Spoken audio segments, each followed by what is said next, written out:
read those scores on the air. And if you send kids' names, we're going to get those kids' names. Yeah, You know, stats. that's important. Yep, you know, sometimes we get the scores Yep. without seeing them on social media, but if you got a box score, perfect opportunity to Yep. get your kids noticed. And, Absolutely. here on the cave. But all right, it's that time of the morning, John. It's you had a really good meal this weekend.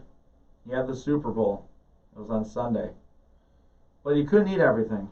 You overcooked. People didn't show up. What have you? You got some leftovers.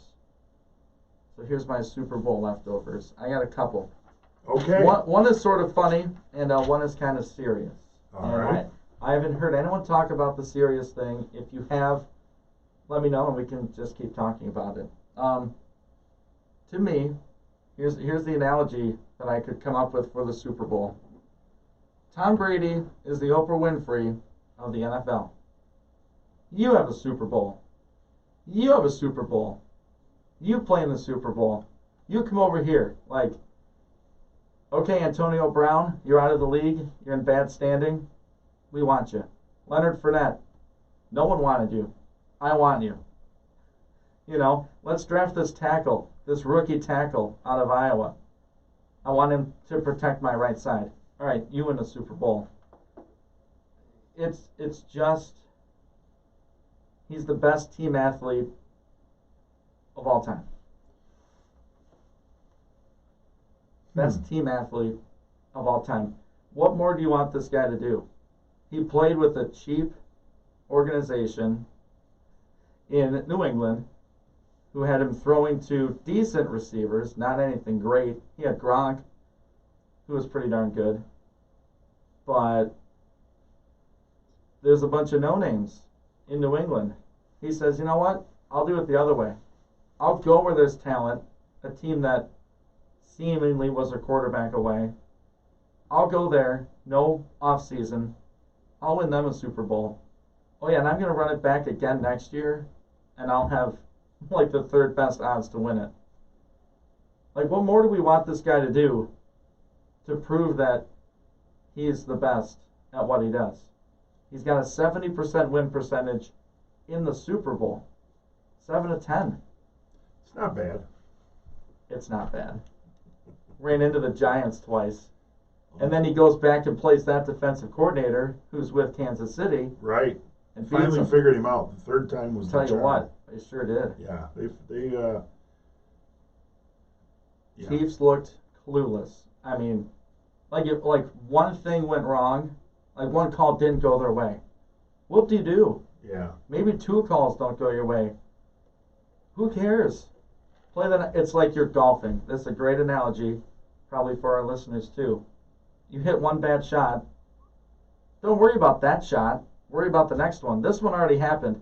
You can't do anything about it.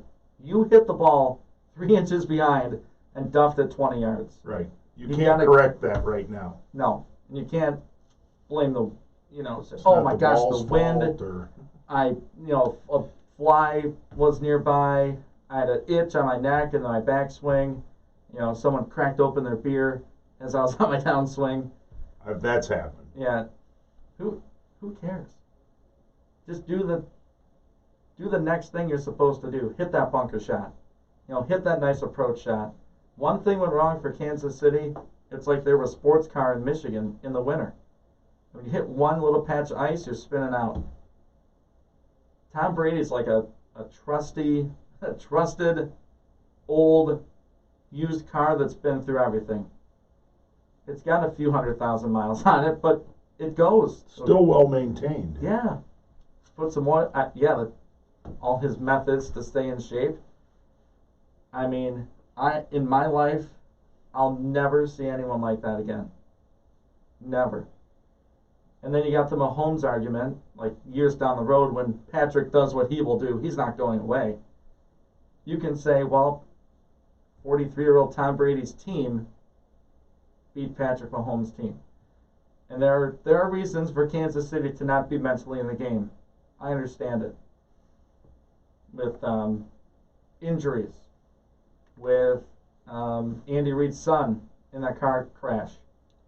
your mind is in another place, but you got to find a way to make it happen. Right. It's the Super Bowl. Yeah, there were some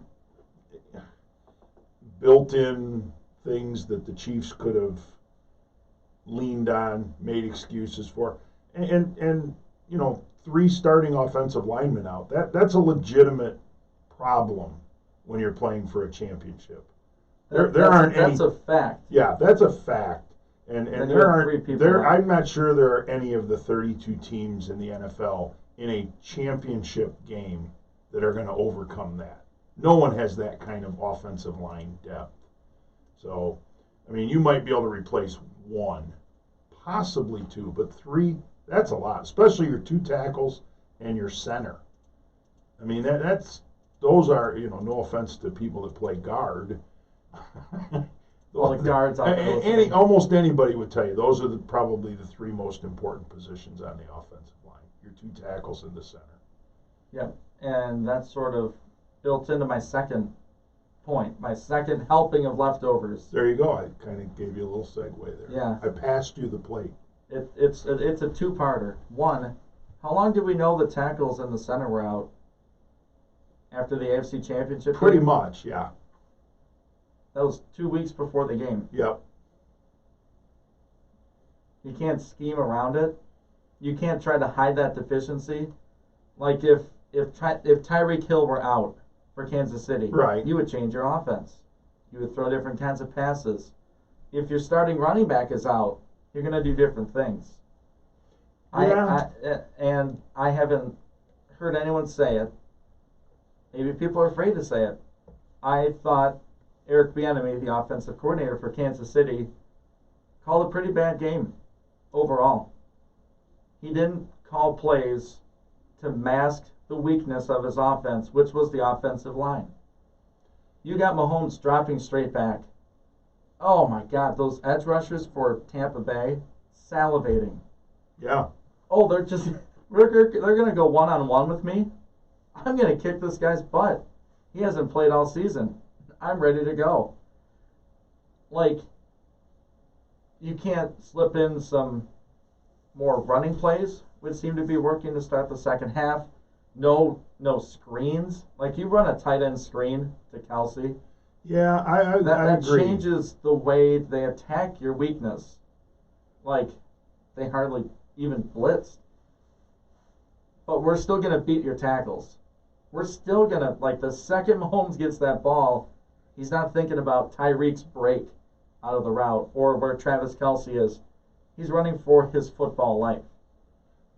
Yes. Kansas City didn't counter that, and I put blame on Eric Bieniemy for that. I'm not saying he shouldn't ever be a head coach. Right, candidate. everybody has a bad game. Right, but sure. In that game, he got out coached by Todd Bowles and the Tampa Bay defense.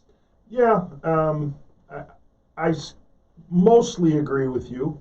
Todd Bowles was dealt a better hand to start the game, and you alluded to that. You had time to scheme around the injuries. And I was a little surprised that they didn't throw more screens.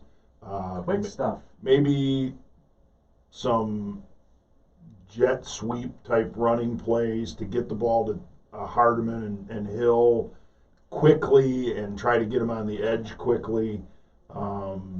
Sometimes you can do some things to mask an overmatched offensive line. Quick passes would have been tough because of Tampa's defensive scheme, just sitting in underneath coverage. You could have taken some shots downfield to the outside guys, but that's those are high risk, high reward plays, or high risk. That's it. Yeah, you said it right. I said it right. You're fine. You got it. But it did highlight how truly important a healthy offensive line is to win a championship. And anybody that devalues the offensive line really doesn't understand the game of football. And then you watch the line for the game still sit at Kansas City -3. Yeah, well, I know someone in this room that bet that line at Kansas City -3. And if look, for the record, I picked Tampa. You did. On the air. You did. I did not bet against Tom Brady. And there you go. Case in point. Yeah, I texted you, John, and it was a tougher night for you than it was. most. But And it just, I've seen this movie Yeah. for 20 years. yeah, He's been in my conference, the AFC, with the Steelers. yeah, When he was with New England, I've seen this movie. I've seen him check down the running backs, and then they get 9-10 yards. I've seen him throw touchdown passes to Krug, throw passes to people you've never heard of. That's just what he is. yeah. And that's why, that's one of the reasons I ended up betting the Chiefs is I figured they had 2 weeks to figure some wrinkles out to mask some of those problems that they were going to have, and it just didn't come to be.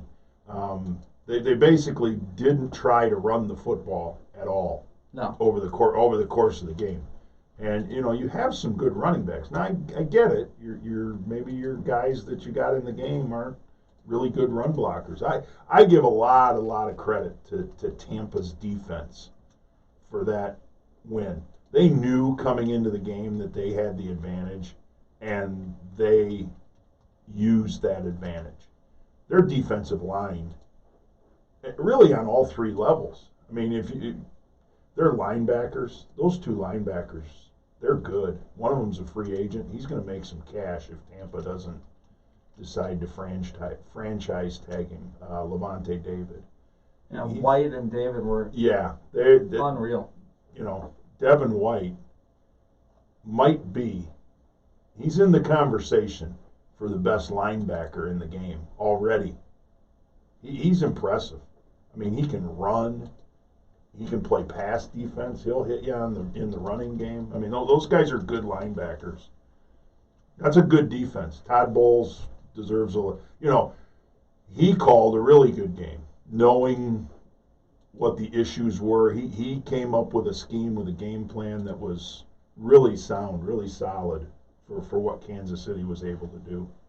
Yeah, and then just to see that KC had no answer for what he was doing. And it looked like they weren't adjusting anything. Right.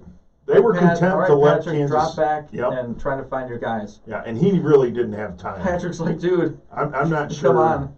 the quick passing game he would have had much time. He'd have been pressured, I think, the way Tampa Bay's defense was playing.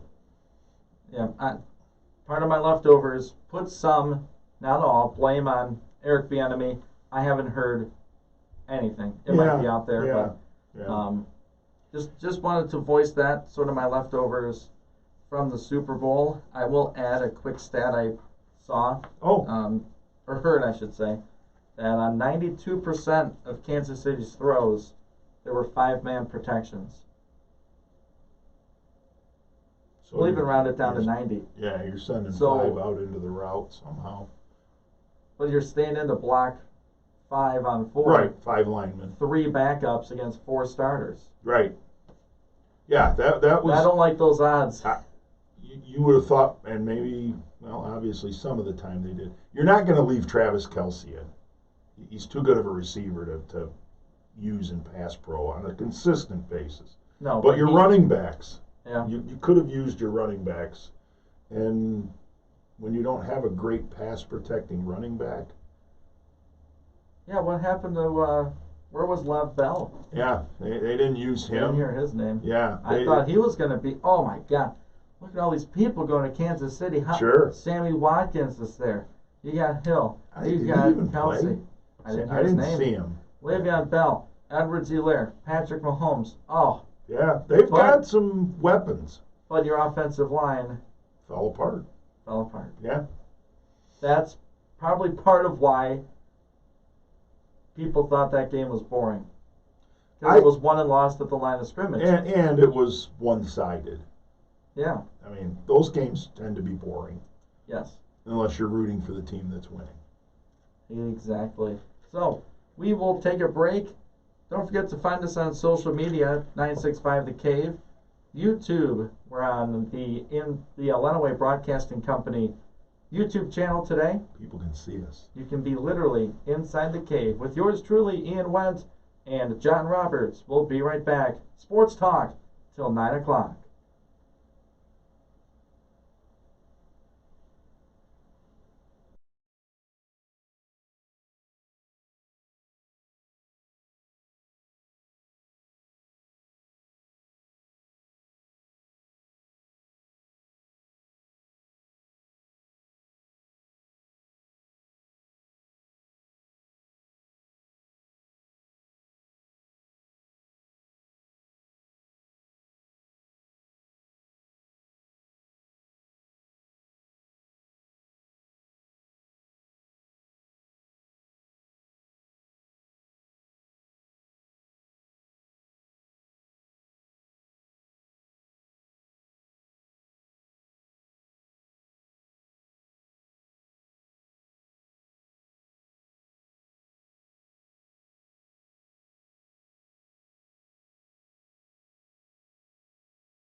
with that, we welcome you back, or for the first time, inside the cave.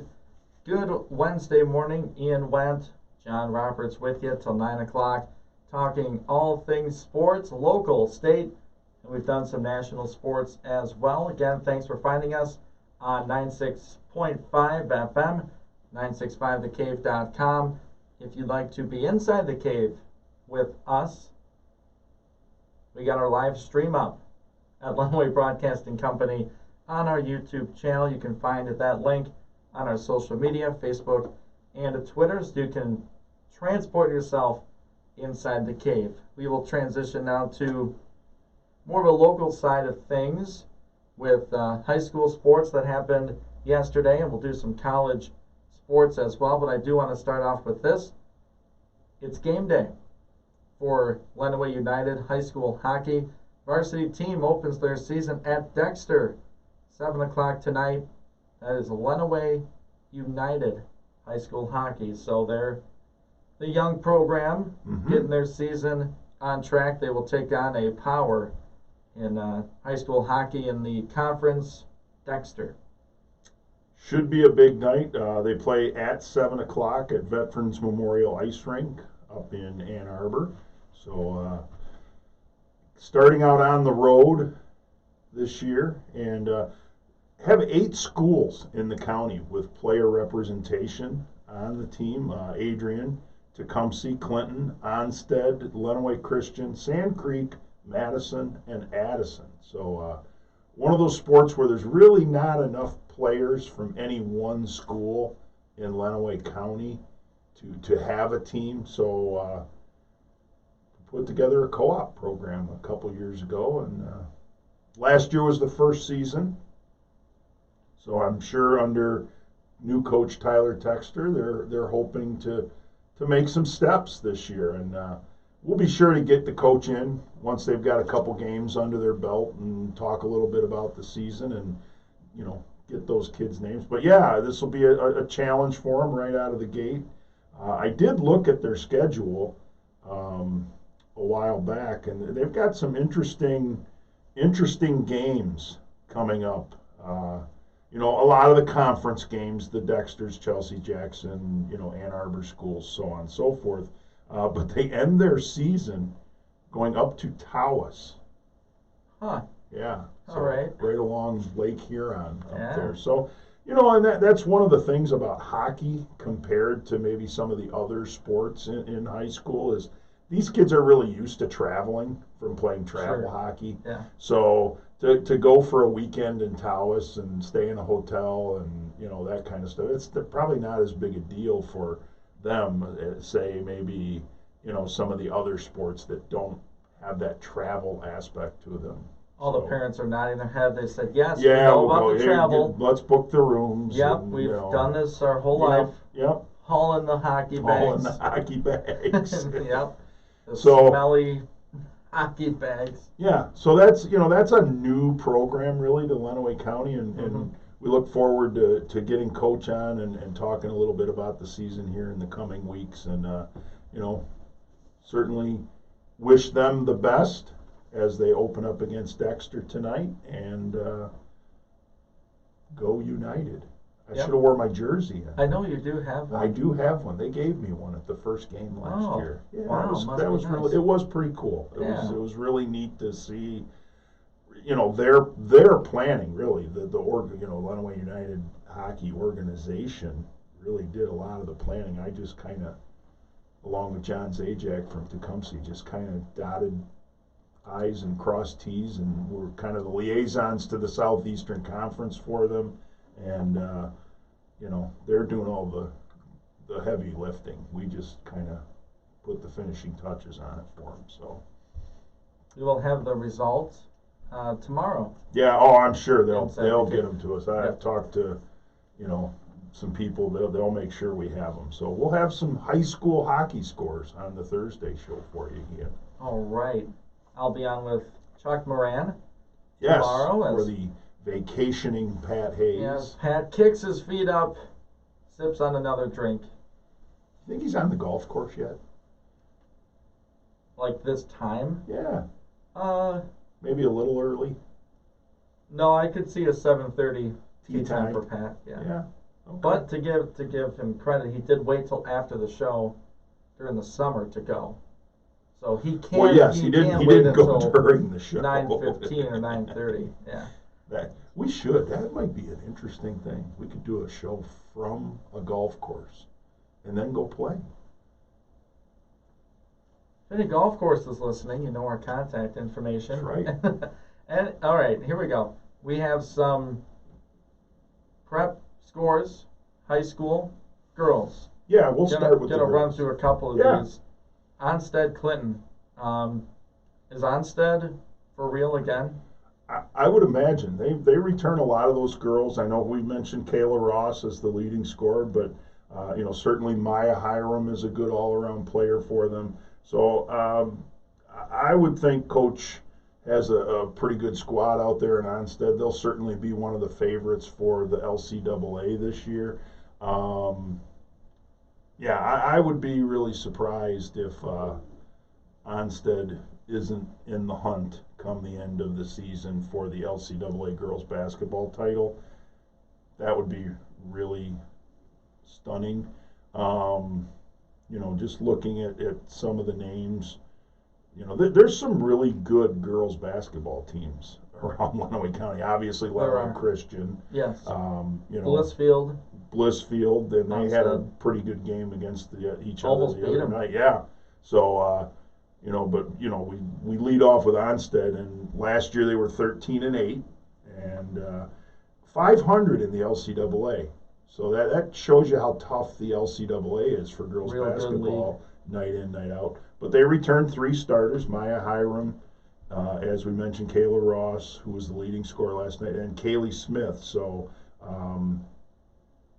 Ross and Hiram should be enough to get you in. For most schools, that'll keep you in the contest. game. So they've Yep. got 3 pretty good returning starters, and they always are pretty tough in girls basketball. So they had a good opening win against Clinton. Clinton's first game in the LCAA after the return, and Clinton's kind of a rebuilding program. They had a tough year last year, 3-18 in the Tri-County. So new coach, second year, Coach Bennett at Clinton, and but they're returning 4 starters, 3 seniors and a sophomore. So maybe some better things as they get going. I mean, Onsted's a tough opener. Start. Yeah. Yeah. And so as maybe they get to some of the teams that they're a little bit more competitive this year, that experience will pay off for Clinton on the hard court. Moving things along, we'll stay in the conference, the LCAA. Nice win for Hudson over Dundee, 53-41. Ambrose Horwath, that's a familiar name, with 15 points for the Lady Tigers. Yeah, kind of a bit of a surprise that Hudson won that one. And I only say that because they've got a brand new coach. They're a team that only won 1 game last year. But they do have some girls returning. Allie Mary, Emily Seisesberger, and Lauren Hill all return as starters. So maybe a new coach and some veteran players. I don't know much about Dundee's team. Maybe they're down this year. But hey, if you're Hudson and you went 1-20 last year, Mm-hmm. you're taking any win you can get. And you you're don't 1-0. Yeah, and you start the year 1-0. You've got to feel pretty confident that we're going to get some wins this year as long as everybody stays healthy. So good night for the Tigers. A 12-point win in your first game. That's pretty good. Sure is. A team that will compete in the TCC in terms of the championship, I feel. Sand Creek, tough one to Erie Mason, but we know the talent that Erie Mason has. Sand Creek lost that one 52-41. The Creek will bounce back, though. Yeah, I mean, Erie Mason coming from the LCAA to the Tri-County. But Sand Creek, 9-1 in the TCC last year. And Coach Matt Benj always has good teams. They've got 5 returning starters. So That their would be whole all of them, right? yeah, that Yeah. would be all of them. That would be And all of them. and they've got a veteran bench. Kendall Covey, Alex Waltz, Madison Sarin, Emily Carbajal, and Chelsea Zyla. Those are the 5 returning starters for Sand Creek.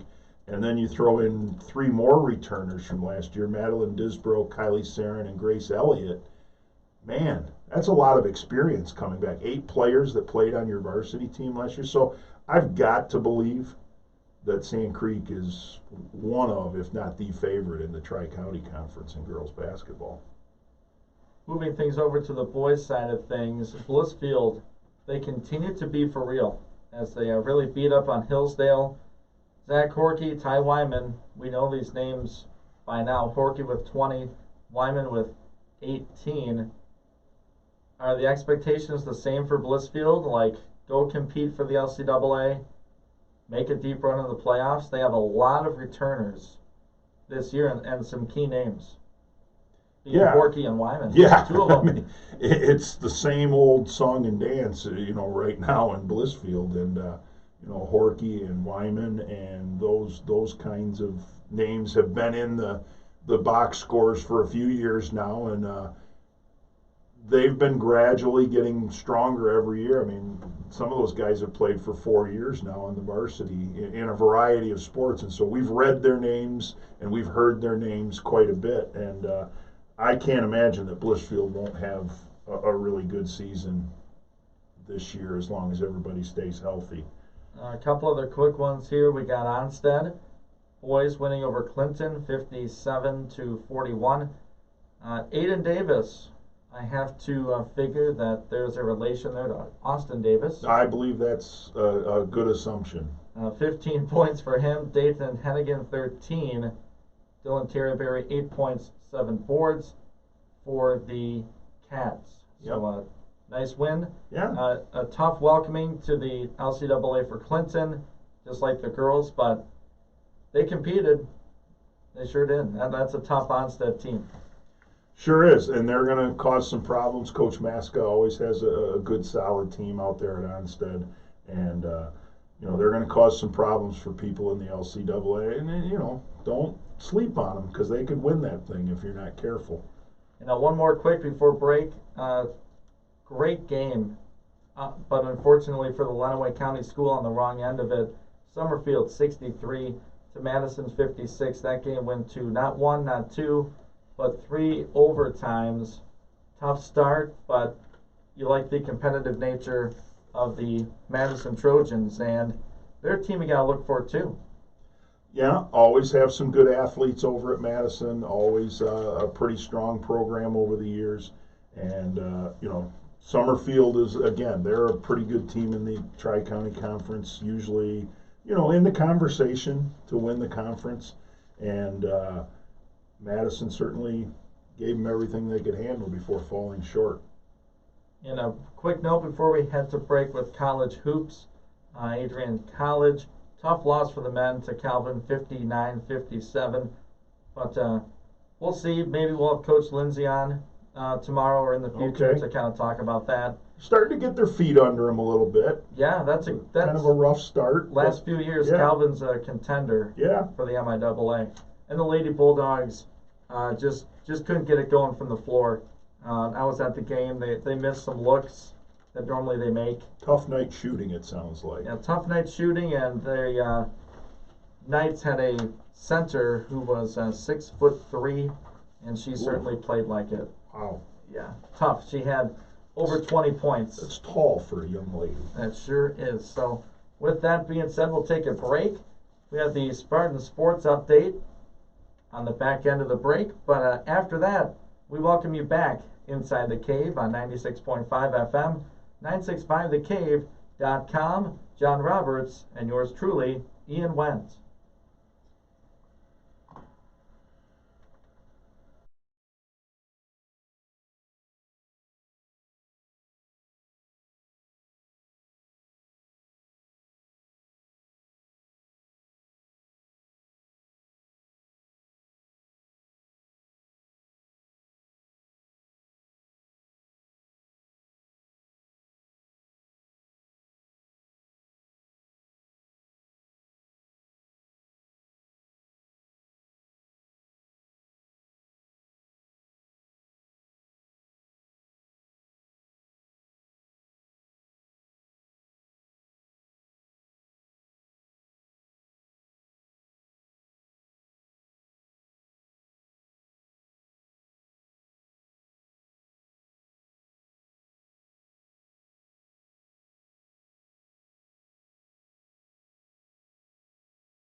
If it's sports and you're thinking about it, we're talking about it.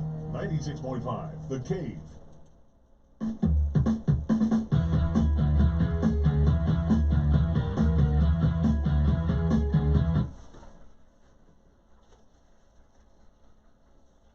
You're back. We never left. We're inside the cave, 96.5 FM, 965thecave.com, and streaming live today on our YouTube channel. That's Lenawee Broadcasting Company. That's John Roberts. I'm Ian Wentz. We welcome you in on a Wednesday morning, a cold one, but we're happy you're with us as we approach the 8 o'clock hour. We'll talk about a team that probably doesn't get much airtime, but they're one of the major four sports in Detroit. That would be the Red Wings, as they took on one of the best so far in the NHL, the Florida Panthers. Red Wings fall 2-1.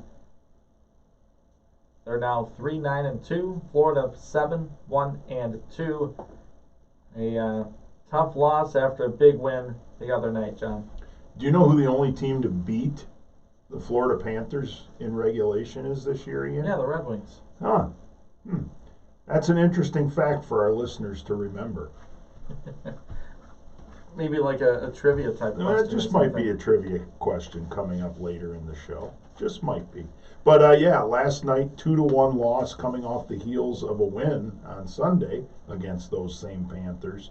Red Wings scored first. Philip Zadina, first game. He's been out with COVID concerns, and so getting him back helps their lineup a lot. And he scored on his first shot of the season in the first period. So welcome back. Wings have an early 1-0 lead, and played Florida, who's one of the better teams in their division and really in all of hockey. And just a frustrating night after that. They got off to a 1-0 lead, as we mentioned, and the Panthers tied it up 1-1. And then I don't know if you watched the game at all last night. I saw the highlights. The guy for Florida, the game-winning goal, went to the second goal in the second period. Mm-hmm. He takes a shot. It almost looked like it hit him in the chin and bounced off his chest and into the net. It was a shot from the point. So if it would have hit him on the chin, I got to believe it would have. Who, off of a Panthers player. Oh. Yeah, it bounced. It hit him in the chin and then bounced off his chest and went in the net. That's a pretty hockey goal. Yeah, that's one of those gritty goals. Because you take a hockey puck in the chin, that's going to hurt. You better score. Yeah, you better score. Because if you get hit in the face with a puck and don't score, you're not happy. No. I mean, I'm not happy if I get hit in the face with a puck anyways. No. I'm probably unconscious. Yeah. Eating smashed foods for a few weeks. Yeah. Sipping mashed potatoes through a straw. But the Red Wings, they're 14 games in. I don't think they've had to push any games back due to COVID or anything, so that's good. Yeah. And we're looking for this team to be competitive. We have realistic expectations, though. They're not good yet. They're still rebuilding.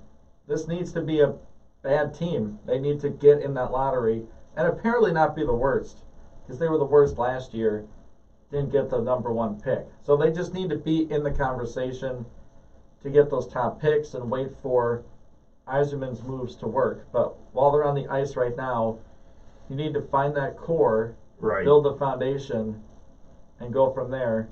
And these last two games kind of show it, that this team's got something. Yeah, I mean, they're developing a young core. They've mixed in some veterans players this year, like Bobby Ryan, who has really played solid hockey for him in the games I've watched. It's interesting.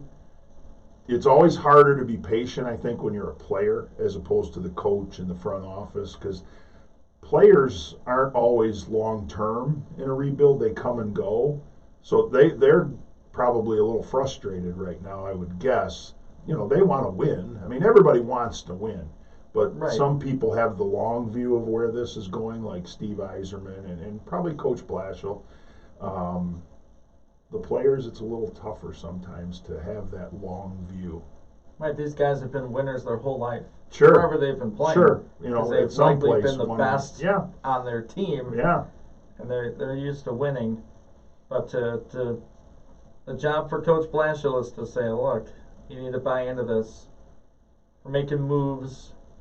Larkin's obviously here long term. Right. There's a couple guys that are here Probably long term. Bertuzzi, who didn't Yes. play. He's been out with some injuries, but he's Boy, probably like one. Bertuzzi. Yeah, he's becoming one of my favorites. Yeah. On this So team. a brief look at the Red Wings and where they're at this year. That's about as much airtime as they need. Well, yeah. We're hoping they're going to get better someday, and we'll talk more about them. It's Wednesday. We talk a lot of hockey on Wednesdays, you and I, Ian. It's do. like our listeners' hockey fix. Yep. Adrian College Yep, hockey they'll coaches be coming coming up next hour. Talked a little Lenawee United earlier. Yeah. Let's keep things going. We're talking some Lions free agency. What moves should they make? Should they not make? We'll tell you next on 96.5 The Cave, 965thecave.com.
Inside the cave.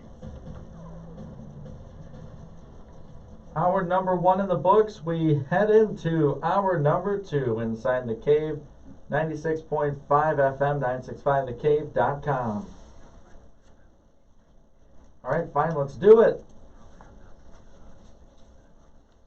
That's coming up next. Ian Wentz, John Roberts with you till 9 o'clock today. Thanks for keeping it inside the cave. You can find us also streaming this live on our YouTube channel, Lenawee Broadcasting Company. The link is on our social media, Facebook and Twitter. While you're there, you might as well hit that follow button, hit that like button, and you can keep up on all things local, state, and we sprinkle in some national news as well. We'll get to some Lions free agency. What should they do? In our humble opinion, we'll get to that in just a moment. But first, JR with the Sports Update.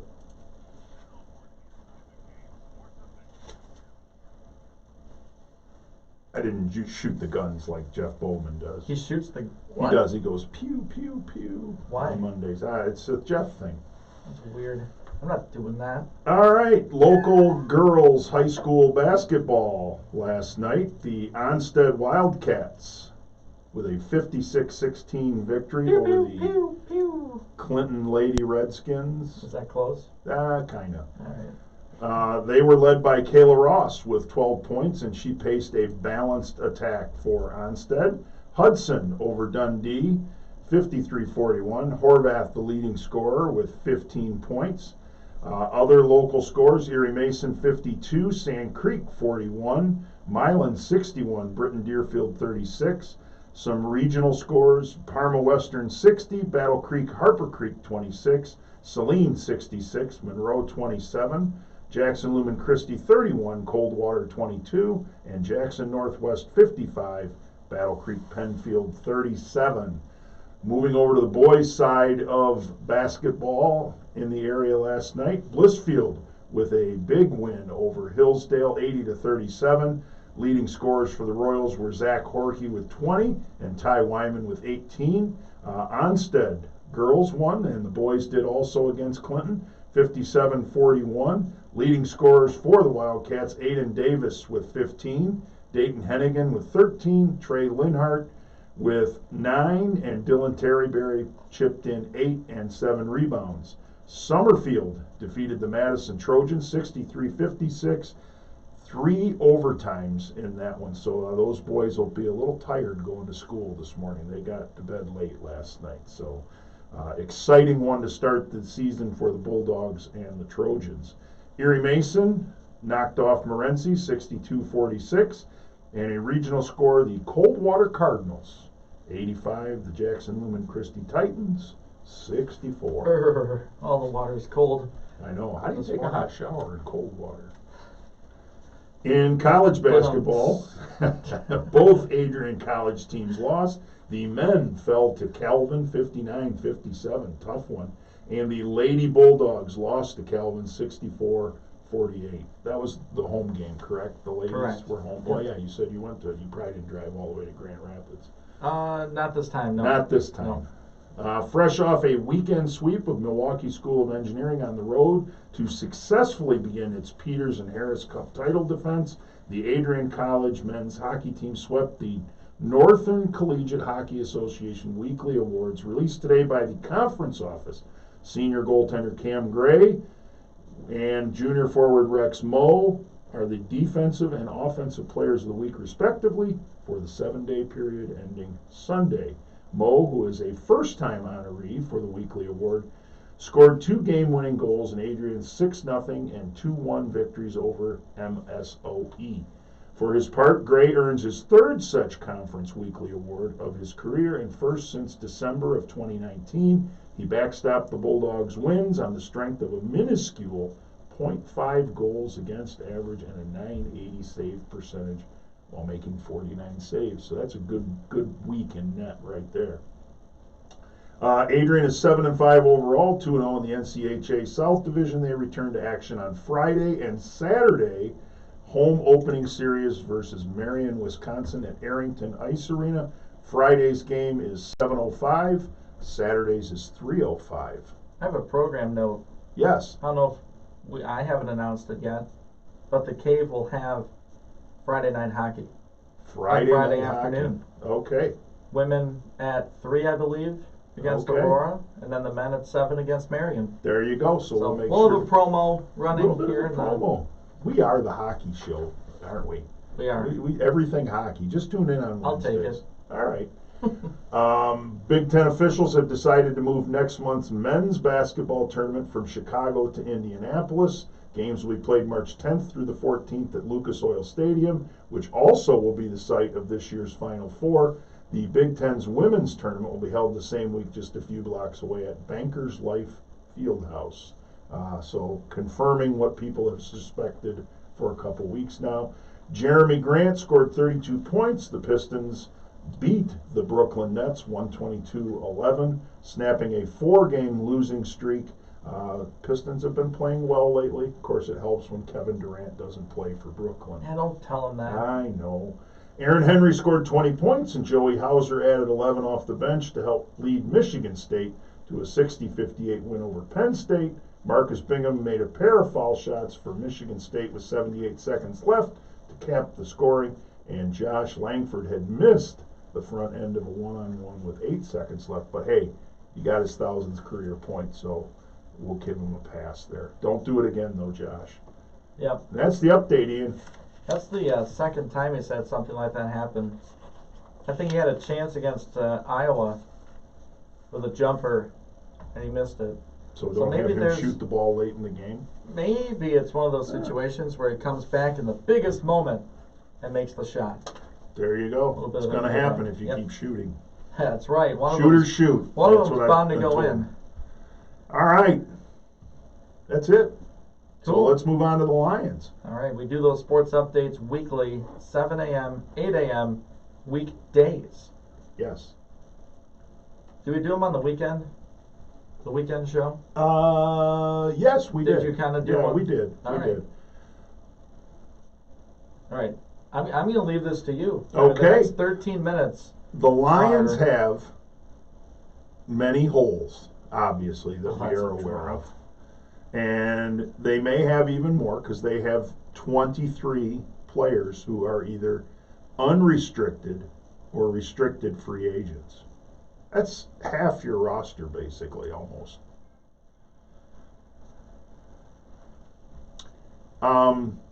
So we're going to go through and we're going to, I'll read a name and we'll say stay or go. Should they stay or should they go now?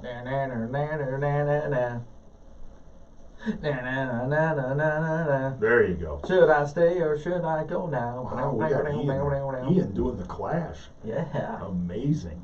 All That's right. also a drop later. We will start with wide receiver Marvin Jones. You're going to start with like the toughest one. See, I don't think it's the toughest one. But go ahead. Marvin Jones. And this could be what you want to happen Right, versus what you think will happen.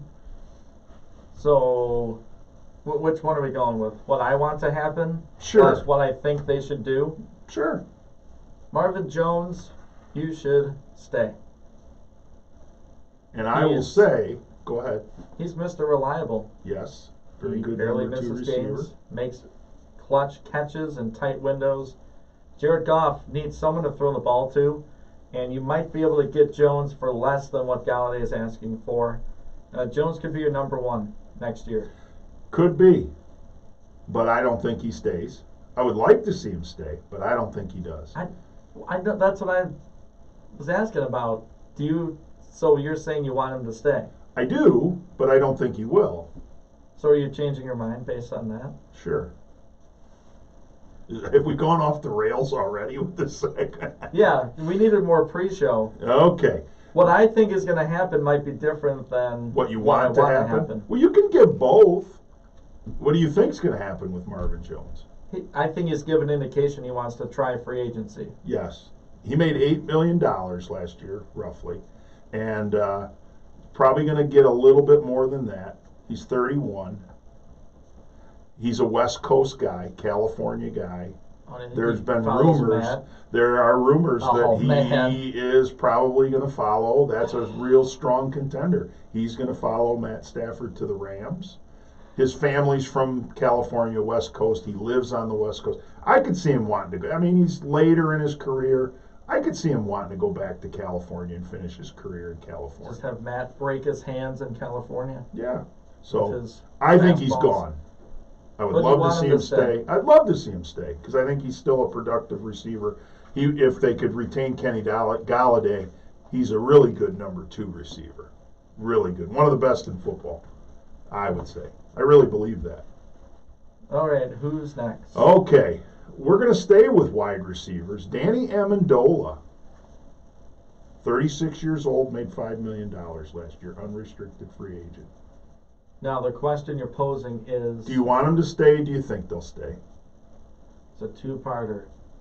Now, my only thing is the Matt Patricia situation. Mm-hmm.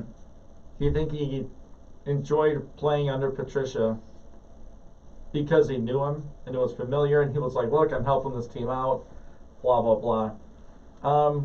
I wouldn't be upset if he were gone. I'm not sure he wants to go. And if he doesn't want to go, it might be the end of the road for Danny. So I'm saying I don't think he'll stay, and I wouldn't be too upset if he left. Okay. To try to summarize. All righty. I am a no and a no. I don't want him back. He's 36. He serves a role, but I think there's a lot of guys that can fill that slot receiver kind of possession kind of guy out there, and probably can get him a little cheaper and with a little less wear on the tires, so to speak. So I'm a no on Danny Amendola. All right. We're on the same page with that. Yeah. Kenny Galladay. Do I want him to stay? Do I think he'll stay? You know what Kenny Galladay's base salary was for this past season? $800,000. That's a bargain. That's a little less than mine. A little less. Yeah. Slightly. Slightly.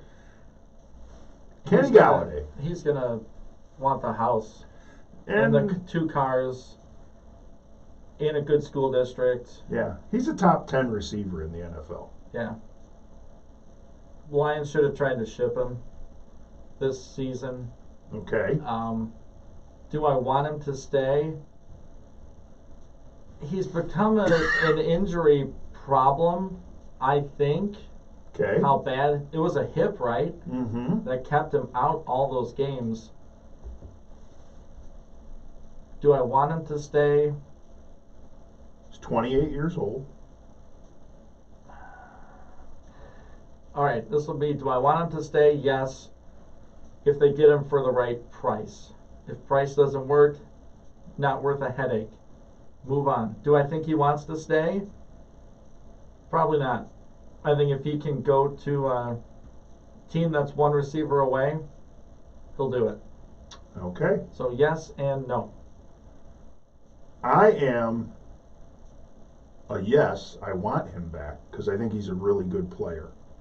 And I think not having him this year really hurt their offense because he's a field stretcher. He's a deep threat. He's a home run guy.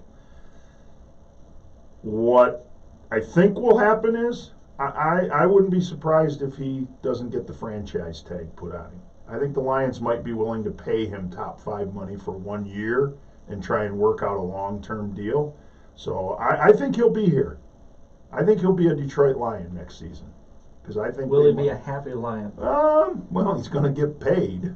Yeah. So yes, money makes a lot of guys happy. It does. So, and I think if he can see during the season next year that this is headed in the right direction, he might be willing to stick around for a long-term deal. And I think that's something they'll talk about is, we'd like to have you long-term, but we understand that if this isn't where you want to be, maybe we let you go after next year. I think you got to draft somebody in thinking that he might be gone after next year. Please. That maybe could be. I put my hands together and look Yes. up to the ceiling. Yes. Please. Staying on the offensive side of the ball, this is kind of an interesting one. Adrian Peterson, Do I want him? Yes. Okay. I think they got him for really good money this last year. $1.05 million.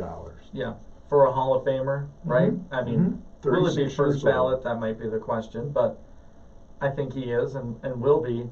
I want him to stay, and I think he will. I think he likes DeAndre Swift.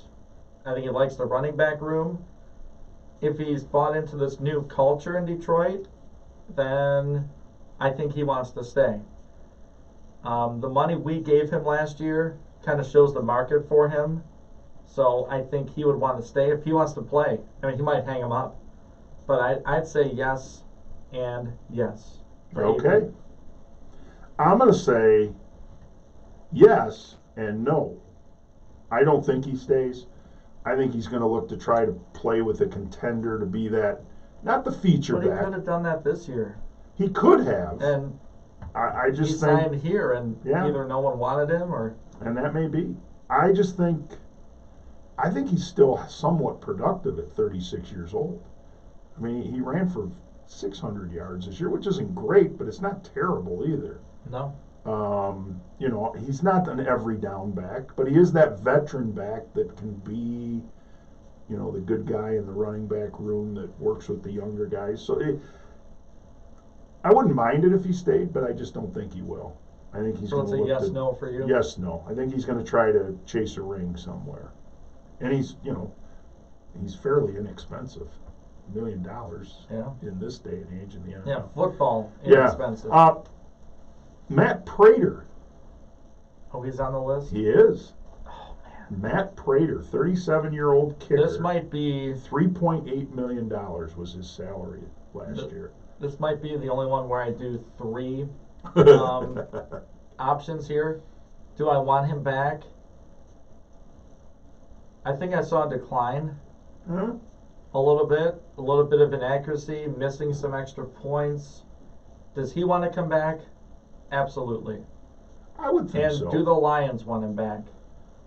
That's a pretty pricey kicker, but you're paying your punter almost nothing, and he's one of the best in football. Mm-hmm. Do they go that route and say, Matt, you've been great, and just say goodbye to both Matts, Stafford and Prater?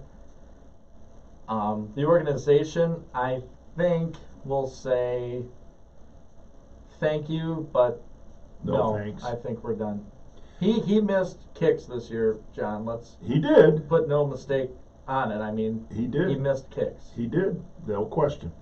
I'm going to go with yes and yes.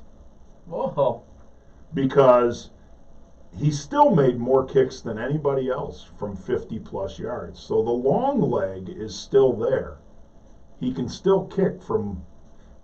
I think he's an experienced enough kicker. He can work those accuracy issues out. Some of that, too, is a new holder sometimes. Mm-hmm. They've had a year to gel, and we'll have an off season now to work together. I'm going to try and keep him if I'm the Lions. I still think he's an still effective... Still pay him $3 million? Well, that may be. He might negotiate that. It might be 2 years at less money. He's still an effective kicker. He's not the best in the NFL, but still pretty good. Okay, we're going to switch to defense for a couple guys. Romeo Okwara. Yes. Yes. And probably yes. Yes and yes. You think he stays? Yeah. He made $3.4 million last year. Was one of the leading sack guys in the NFL with 10 sacks. Yes. And if you're the Lions, please, yes. Okay. I'm with you. I think yes and yes. And I think depending on what they decide to do with Kenny Galladay, they might franchise him if not Kenny Galladay. I mean, 10 sacks, you got to kind of take notice of that. Not everybody is a double-digit sack guy in the NFL. Yeah. That's impressive. He's 26 years old. So, and he only made $3.4 million. You could say, we'll double your salary, and still, he's still a good player at $6.8 million. So I like that one. Jared Davis. No.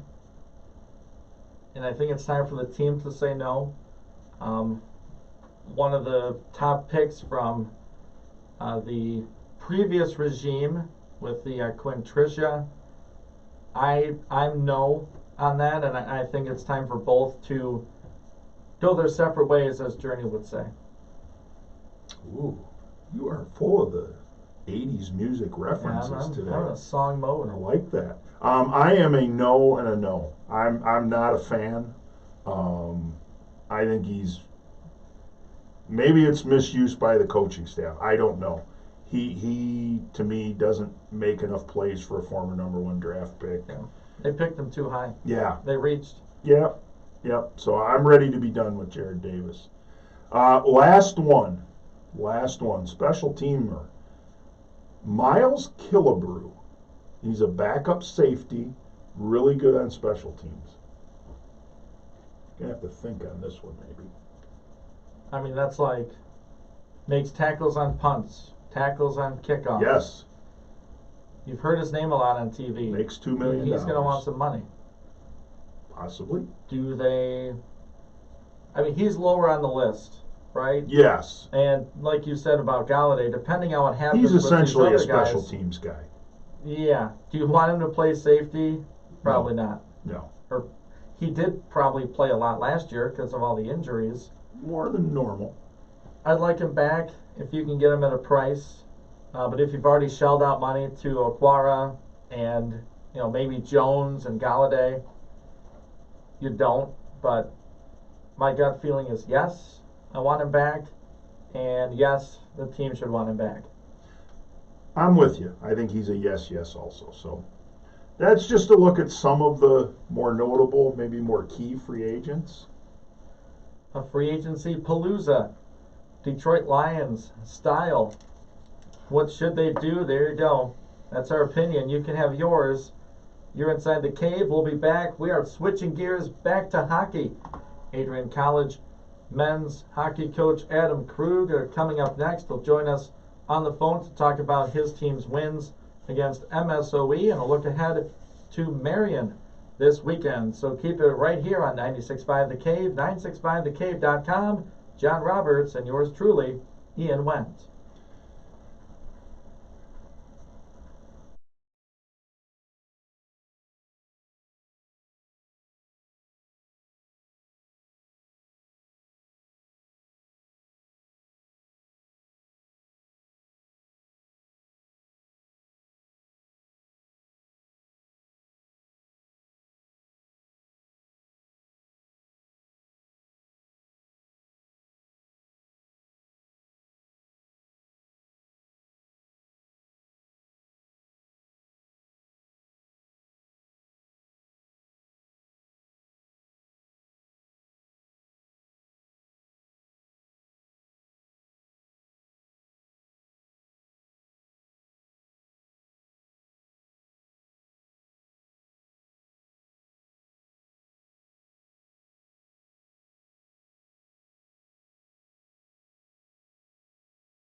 Welcome into 96.5 The Cave, 965thecave.com. You are inside the cave with yours truly, Ian Went and John Roberts. Between some plexiglass, we're hanging out with you inside the cave, trying to be as safe as we possibly can. And we have socially distanced the Adrian College NCAA men's hockey coach, Adam Krug. He joins us on the phone today. Good morning, Coach. Good morning, Coach. All right, let's get things started. Good weekend for you guys up in Milwaukee. Got the win over a becoming familiar opponent this year in Milwaukee School of Engineering. We'll start with the first game. It was a 6-0 win. You guys really took it to them. Rex Mo getting on the score sheet early.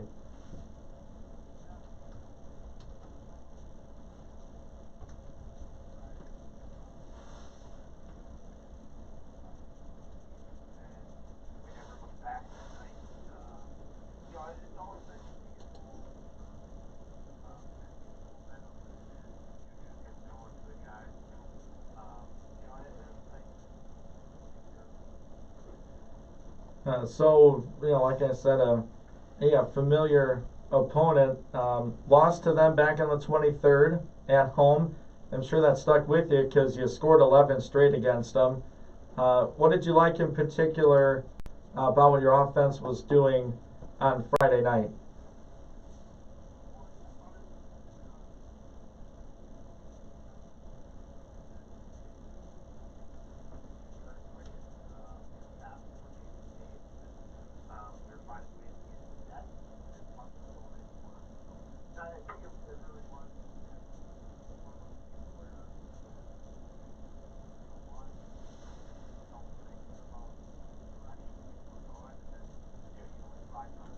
And then it was just kind of all of that rolled in together, and we just kept going.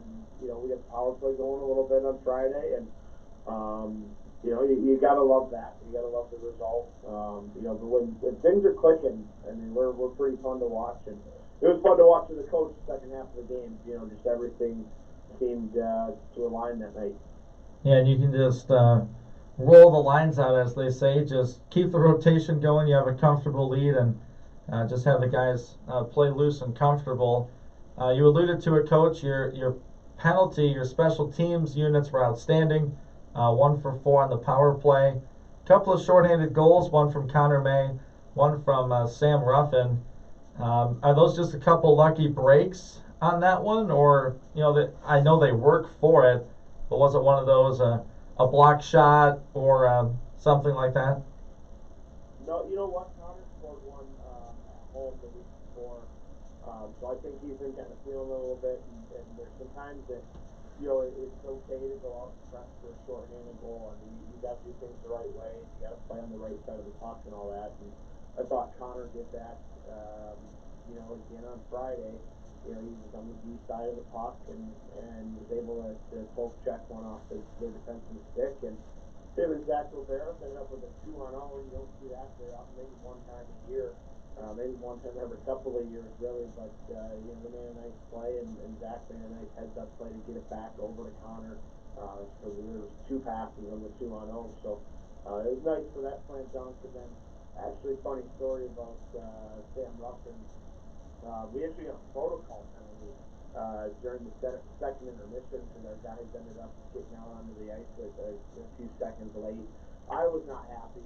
I kind of threw a temper tantrum towards the officials, and our guys, I think, took offense to it as well, and they kind of rallied behind me and rallied as a group. And right away they came out, we dumped the puck down and pressured hard, and so we brought the puck back to our zone. And we had a great stand-up play by Josh Owens and Matt Eller, and Andrew Ballant swooped in, picked up the puck, chipped it off the wall, and Ruffin had a breakaway. I'll tell you what, that was maybe the most emotional goal celebration of the year for our guys. It was just one of those moments where you kind of felt the group was one, and they came together, and as they said on the bench, the puck doesn't lie. We shouldn't have had that penalty. Yeah, I've heard that about basketball where the ball don't lie when you miss a free throw. That's probably the first protocol procedure penalty in the history of hockey. I mean, I was just going to say, I didn't know that was a thing. Yeah. No, it's definitely not the first one of all time. I've seen them before. Okay. It was the first one for this reason in my 7 years of being a coach at Adrian. I said it to the official that, I thought it was BS. And he said, Adam, I don't want to call it, but my hands forced. Their coach is complaining about it, and we have to call it if it's brought to our attention. And I was pretty peeved. There's been some instances over the years where I could have called one and didn't want to. I mean, it's just one of those sportsmanship things that you want the game to just be played, and a little technicality like that, I'm not a fan of. So one more, just an observation, then I get to John here. For me, looking at the stat sheet, it was good to see Sam Ruffin get on the score sheet. You mentioned that shorthanded goal coach. I know he does a lot of work defensively and in the face-off dot, but just for me, it's good to see Sam get a couple goals to put an end to the second period, and like you said, to start the third period. Yeah, Sam, for sure, he needs to get up tonight. Was able to with 4 points, 2 goals, and 2 assists, and their line started going a little bit. We get a freshman on that line, Matthew Redding, he had a couple of assists. That was awesome for him, and hopefully that group there gets some momentum. Andrew Gallant, the right winger on that line, goal and 2 assists. So it certainly felt like we had turned a corner with the group, with some chemistry stuff. Obviously Rex scored both nights. So I think we feel really good about a few of our lines at this point. And speaking of scoring, Coach, 9 different players registered a point on the score sheet. That's got to be a pretty good feeling, not just among the coaching staff, but in the locker room as well. Yeah, no, I think when everybody's involved, that's important. And like Ian said earlier, probably seemed like we were able to just roll the lines out there, and we did. And looking at the end of the game report, from an analytics standpoint, we had everybody in the ice time was spread out. Nobody had 21, 22, 23 minutes. I think our ice time leader was Josh Owens with 20 minutes and 16 seconds that night. Nobody played less than 10 minutes. So we kind of had a whole group bunch, in that 13, 14, 15, 16 minute mark, which is, I think, what a balanced attack looks like. Whereas that wasn't the case so much the next night, a much tighter game, where we ended up having to lean on some of our go-to guys a little bit more, and they played upwards of 22, 23 minutes. Adrian College men's hockey coach Adam Krug joining us inside the cave. So we talked about Friday's game. Let's get to Saturday's game against the Raiders of MSOE. Like you just said, a different type of game, a different feel to it. Bateson and Moe scoring for the Bulldogs. Rex Moe in the final 30 seconds. The video was tweeted out. I think we were tagged in it, so our Twitter followers saw it. And it was a Rex Moe type goal right at the end there, Coach. Yeah, you know what? Rex is an knack for scoring goals. I mean, he either gets a beauty or kind of a gritty one, and he was able to get that gritty one, late in the game. It was. I thought it was just one of those moments for us that you need every year.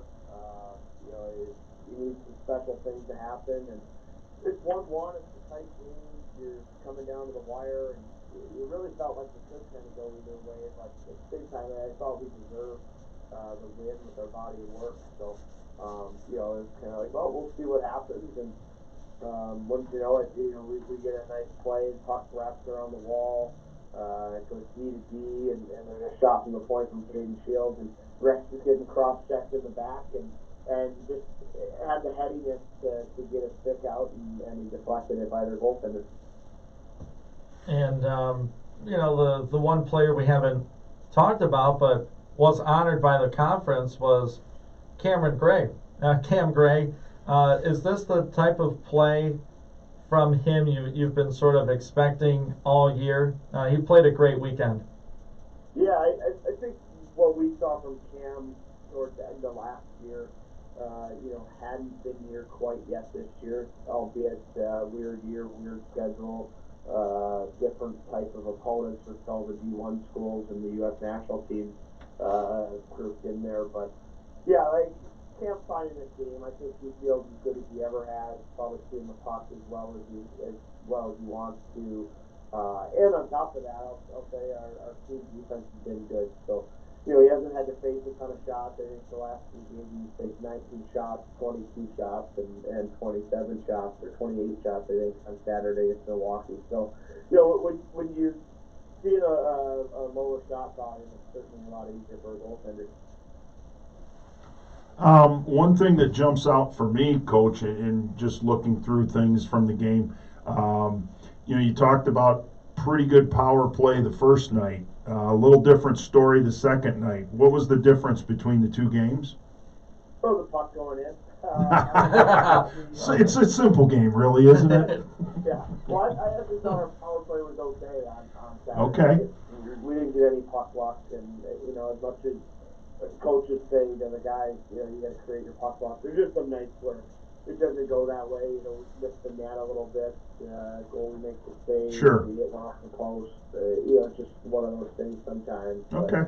But power, I'll tell you what, it could do other things too. It can get you momentum in the game. It can demoralize the other team at times. It can wear them out. And when we had 6 power plays, I think it put big minutes on some of their guys. And I think that was a detriment to them in the long run of that game. And I thought the penalty kill for us was outstanding again that night, and it kind of got us some momentum as well. Coming up this weekend, I want to touch on this real quick before we go, Coach. Friday, Saturday, you will play a foe from the north. This will not count as a conference game against you or for you. Marion, Wisconsin comes to Adrian. They'll play Friday night, Saturday afternoon. What are you focusing on for that matchup? Well, we're still kind of in the pre-scout mode, figuring some things out as far as the little things that Marion does. But we want to make sure that we got them on the schedule. It aligns that we both had a bye within our division, so we offered them to come down on a non-conference, and they accepted. So.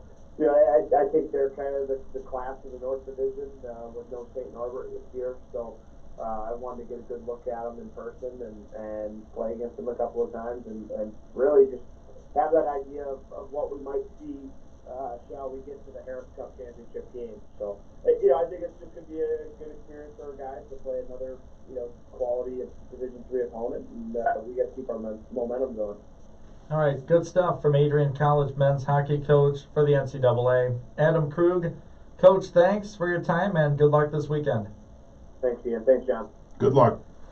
All right, they will take on Marion Friday and Saturday. You can catch the game Friday night here on 96.5 The Cave and over on 96.5thecave.com. I'll be pulling some overtime this weekend. I'll be out at the Arrington. So if you can't make it, catch the game here on The Cave.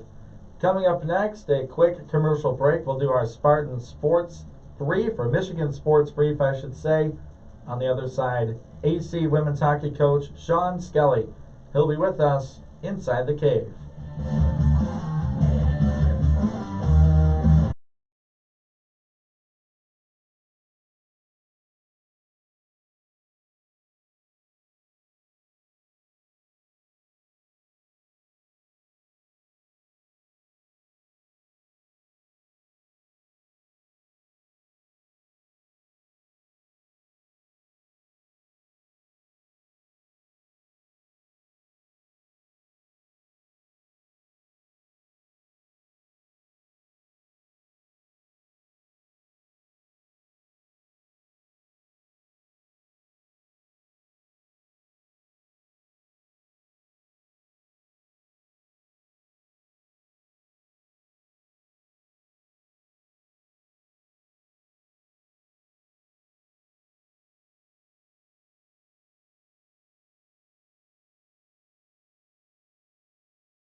Welcome back to Inside the Cave, 96.5 FM, 965thecave.com. And for the final segment, joining John Roberts over there, and yours truly, Ian Wendt, Adrian College women's hockey coach Shawn and Skelly, coming off a 5-0 win over a familiar foe in the Trine Thunder last Saturday at the Arrington. Good morning, Coach. Good morning, fellas. Good morning, Coach. Good to talk to you again. I haven't really talked to you in a while. Yeah, it's only been a couple days. That's long enough. Just long enough. Yeah. So, yeah. We don't want to get too close. No. So, what can you really say about the 5-0 win over Trine? Do you want to talk about the 5 first, or you want to talk about the 0 first? We talked about the 0. I thought our team defense was pretty stellar. We didn't give up a lot. And when we did, Glasgow got her saves in net and was able to pull out the shutout, which is great for her. Good confidence booster for not only herself but our team. And now we've done it twice in a row. I think we started to really commit to our team defense over the last couple of games, and it's showing, which is great. And then we worked off the number 5 number there, and had some success early, 3-0 after the first period. Didn't get anything in the second, couple goals in the third. Una had a couple goals. Carmen Anderson had 3 assists, which was great. I think it was spread around once again, top to bottom on our lineup for production up front, and hopefully we continue well. You've had some pretty big skates to fill on the defensive side of things, Coach. You've played more than a handful of games. Have you started to work your D lines and your lineups here to kind of put your best matchup out there? Yeah, we're starting to work our pairs together now that we're kind of getting in this home stretch. It's been good. We've had a couple freshmen come out of the woodwork ahead of some others, and obviously now our upperclassmen have kind of showed that leadership and stepped up, and it's been exciting to see that transformation on the back end. Coach, I know we talked a little bit about it on Sunday on the show, but looking back at the box score once again, your special teams were pretty important once again. Talk a little bit maybe about some standouts on there. Yeah, I think we were 100% on the PK. Again, your goaltender's got to be your best penalty killer. I thought Mia was there when needed. Julia Barrett had a bunch of blocks on the penalty kill. She's been really good as of late. Jessica Von Roon, Una Bell, and two staples up front for us on the penalty kill were really good. I think we're as we take a couple penalties each game, we're getting better and better at our positioning, our shot blocking, kind of our pressure mentality. I think I try to make sure that we try to be as aggressive as we can. Just no need to give them time and space to set the puck up and set up their power play. Like, let's get after it. And we've done a much better job as of late with that. Power play is still a little bit of work in progress. We were 0 for 2. A couple of good opportunities that their goalie made some good saves on. But at the same time, we got to still be better on the power play, and we're going to work on that today in practice and tomorrow in practice, and hopefully, that transfers into Friday and Saturday, getting some success. Adrian College women's NCAA hockey coach Shawn Skelly inside the cave with us, and you alluded to this weekend, couple games lined up against Aurora University, the Spartans. You played them about 10 days ago, and it's a home and home, so you'll be at the Arrington Friday, over in the Chicago area on Saturday. Do you expect any big changes from them, or how do you move forward coming off those 2 big wins last month. Yeah, no, I don't really expect a lot different from them as far as the look that they're going to give us. But I do believe that now, since they have 3 games under their belt, they're going to be a little bit different team. They're going to be a hungry team since these 2 games, officially matter as they're for the conference standings now. We caught them game 1 and game 2 of their whole season. So, they'll be a little more crisp, I think. Their goaltender, their freshman goalie that played the second night, I would imagine we would see her at least Friday, as she had an unbelievable outing to just keep it at 4-0. But we're excited at the opportunity, and I think they're going to be a hungry squad, but we gotta be just as hungry, if not more. Obviously, Coach, you look back at the last time you played Aurora, 2 games, outscored them 11-1 in those games. What do you do, and what have you done leading up to this game, maybe in practice and in meetings, and just to kind of keep the girls' heads on their shoulders and not get too far ahead of themselves and maybe overlook this team?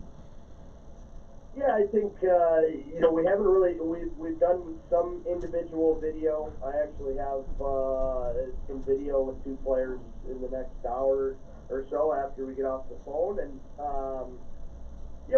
just kind of reiterating what things that we did really well and things that we can clean up. Especially, we gave up some opportunities. Our goaltenders, Denise played both games that weekend.